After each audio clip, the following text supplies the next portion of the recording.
Poytaxtimizdagi biznes va tadbirkorlik oliy maktabida nodavlat notijorat tashkilotlari vakillari uchun ijtimoiy ta'sir va notijorat tashkilotlarni boshqarish yo'nalishida qisqa muddatli malaka oshirish kurslari o'z yakuniga yetdi. O'quv kursi bitiruvchilarini taqdirlash marosimida muxbirimiz lavha tayyorladi.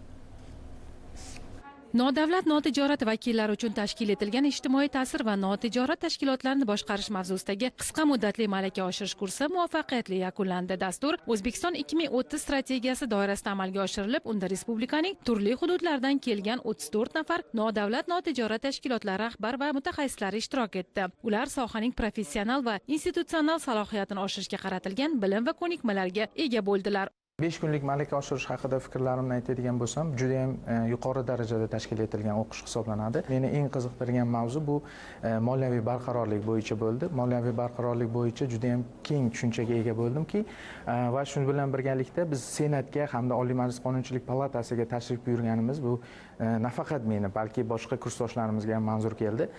Chunki to'g'ridan-to'g'ri biz Oliy Majlis qonunchiligida ishlaydigan deputatlar bilan suhbat qildik. Ularga bo'ladigan takliflarimizda o'zimizning g'oyalarimizni yetkazdik. Senatorlar bilan to'g'ridan-to'g'ri ko'rishib, to'g'ridan-to'g'ri suhbatlarni olganimiz bizga keyingi bizning faoliyatimizda juda ham katta motivatsiya bo'ladi degan fikrdaman.